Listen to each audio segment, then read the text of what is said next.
నీలో మాట్లాడడానికి రెడీయేనా? మొత్తానికి రెడీగా ఉన్నావు. ఇప్పుడు చెప్పు, ఏంది మ్యాటరో? ఇంపార్షియల్గా వ్యవహరించాల్సిన ఎలక్షన్ కమిషన్ ఏదైతే ఎన్నికలు మొదలైనప్పటి నుంచి కూటమితో కలిసినప్పటి నుంచి చూస్తూ ఉంటే ముఖ్యంగా పల్నాడు ప్రాంతంలో టార్గెట్ చేసి అధికారులు మార్చడం దగ్గర నుంచి చూస్తూ ఉంటే ఈరోజు ఎన్నికలు అయిన తర్వాత ఈ వారం రోజు పరిణామాలు చూసినా కూడా మొత్తం వైఎస్ఆర్ కాంగ్రెస్ పార్టీ ఒకటే ఏదో గొడవలు చేసింది, తెలుగుదేశం పార్టీ వాళ్ళంతా సత్యహరిశ్చంద్రులు, వాళ్ళు ఎటువంటి ఏం పని చేయలేదు అన్న ఇదిగా కూడా ఈరోజు ఎలక్షన్ కమిషన్ గానీ ఈ రోజు మొత్తం తెలుగుదేశం పార్టీ గురించి మాట్లాడే పరిస్థితి ఈరోజు చూస్తా ఉన్నాం. ఓహో, ఈసీ మీకు అనుకూలంగా పనిచేయడం లేదని ఫీల్ అవుతున్నావా? మీ ఎమ్మెల్యేలు ఈవీఎంలు పగలగొట్టినా ఏ చర్యలు తీసుకోకుండా గమ్మును మీతో ఫ్రెండ్షిప్ చేస్తా ఉండాలని చెప్తున్నావా? ఈరోజు స్పష్టంగా మేము ఒకటే చెప్పదలుచుకున్నాం. ఈ రోజు ఏదైతే ఎన్నికలు మొదలైనప్పటి నుంచి ప్రత్యేకంగా ముఖ్యంగా పల్నాడు ప్రాంతాన్ని టార్గెట్ చేయడంలో కూడా ముఖ్యంగా దాంట్లో మాచర్ల నియోజకవర్గానికి సంబంధించి ఎన్నికలు ఇంకొక 3 రోజులు ఉండగానే అధికారులంతా ఒకటౌటిని మార్చడం, ఎస్ఐల్ని సీఐల్ని మార్చడం, సీఐలు కూడా వాళ్ళ సామాజిక వర్గానికి సంబంధించి సీఐలు తీసుకురావటం, ఇవన్నీ కూడా చూడటం జరిగింది. ఒక్క మాచర్లలోనే అధికారుల్ని మార్చారని ఫీల్ అవుతున్నావా?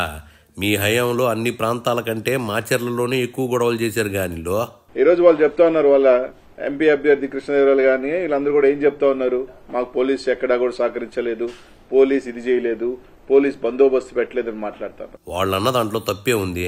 మీ ఎమ్మెల్యే ఈవీఎంని ధ్వంసం చేసి వారం రోజులైనా పోలీసులు కేసు నమోదు చేయకుండా గమ్ము నుండి సహకరించారుగా. అదే ఒప్పిచెర్ల 5,000 ఓట్లున్న పక్కన తుమ్మరకోట. ఇదిగో అనిలో, నువ్వు పోటీ చేస్తున్న గ్రామాల పేర్లు కూడా నీకు తెలియకపోతే ఎట్టహే? తుమ్రుకోటని తుమ్మరకోట అంటావేంది? 1.5 గంట సేపు ఎమ్మెల్యే గారు ఆడ నిలబడి ఈరోజు ఎస్సీలు గాని మహిళలు గాని వచ్చి బోరుమని విధంగా మమ్మల్ని ఓట్లనేది కొట్టి తరిమేస్తారని ఎస్పీ గారు స్పందించకపోతే ఏ అభ్యర్థి అయినా ఎవరైనా ఏం చేస్తారు? ఇదిగో అనిలో, ఎస్పీ గారు స్పందించలేదని మీ ఎమ్మెల్యే ఈవీఎంని పగలగొట్టాడని చెప్తున్నా. ఆ వీడియో ఫేక్ అని మీ పార్టీ లాయర్ అంటుంటే నువ్వు ఒరిజినల్ అంటావేంది? అంటే ఎవడో రిలీజ్ చేస్తే ఫేక్ది కావచ్చు, వాట్ ఎవర్ రిలీజ్ చేశారు. తస్సది అనిలో, అది ఫేక్ కావచ్చు రియల్ కావచ్చు అంటావు. మళ్ళీ మీరందరూ ఒక మాటపై ఉండకపోతే అట్ట? పాల్వాయి గేట్ దగ్గర ఆయన రామకృష్ణారెడ్డి ఏదైతే రామకృష్ణారెడ్డి అబ్బాయి తల పగిలింది, ఆయనకి దెబ్బలు తగిలినాయి. ప్రతిపక్షాల వాళ్ళు ఊరికెళ్లి ఈవీఎం పగల కొడితే వాళ్ళు చూస్తూ కూర్చుంటారా ఏందే? ఆయన చెప్తారు నా ఫోన్ రికార్డులు చూసుకోండి. పోలీసులు ఈ రోజు ఎవరైనా ఫోన్ లో మాట్లాడతారా? ప్రతి ఒక్కడు వాట్సాప్ కాల్ మాట్లాడుతున్నాడు. వాట్సాప్ కాల్ సీడీఆర్ రికార్డ్స్ లో రాదు. మరి అంతా ఒకవేళ ఆయన మీద అనుకుంటున్నాడో తెలియట్లేదు, మేమంతా ఎర్రోలు అనుకుంటున్నాడు అర్థం కావట్లేదు. కానీ మా ఫోన్ రికార్డు చూసుకోండి, మా ఫోన్ రికార్డు చూసుకోండి, మా ఫోన్ రికార్డు చూసుకోండి అని అడుగుతా ఉన్నారు. ఓహో, లావు తెలివిగలవాడు కాదని చెప్తున్నా. వాళ్ళకంటే మీరు మేధావులనే జనాలందరికీ తెలుసులే అనిలో. తప్పకుండా ప్రజాక్షేత్రంలో ప్రజలు మా వింటున్నారు, వైఎస్ఆర్ కాంగ్రెస్ పార్టీ వింటున్నారు. జూన్ 4న రాబోయే ఎన్నికల్లో ఏందేందనిలో మళ్ళీ చెప్పా ముక్క? తప్పకుండా ప్రజాక్షేత్రంలో ప్రజలు మా వింటున్నారు, వైఎస్ఆర్ కాంగ్రెస్ పార్టీ వింటున్నారు. జూన్ 4న రాబోయే ఎన్నికల్లో ఇదిగో అనిలో, ఓడిపోతున్నావన్న ఫ్రస్ట్రేషన్ లో నీకు పీక్స్కెళ్ళిందా ఏంది? ఎన్నికలు ఎప్పుడు అయిపోతే నువ్వేంది జూన్ 4 తర్వాత ఎన్నికలు ఉన్నాయని చెప్తున్నావు?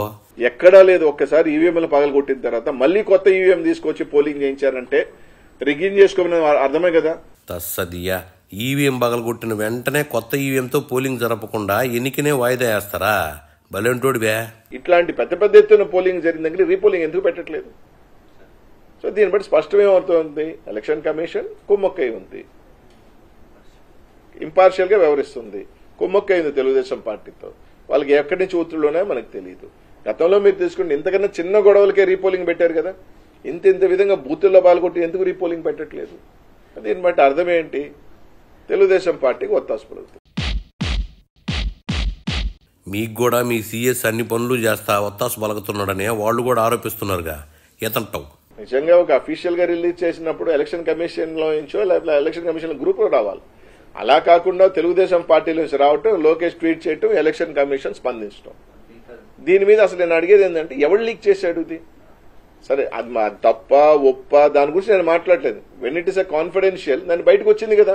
పిన్నెల్లి చేసింది తప్ప ఒప్ప అని అడుగుతున్నావా? ఎంపీ అభ్యర్థిమైన నువ్వు ఈవీఎం పగల కొడితే సమర్థిస్తావా లేదా? అది చెప్పు ముందు, ఓకేనా? చెప్పినంత వరకు చాలుగానే ఇంకెళ్ళు.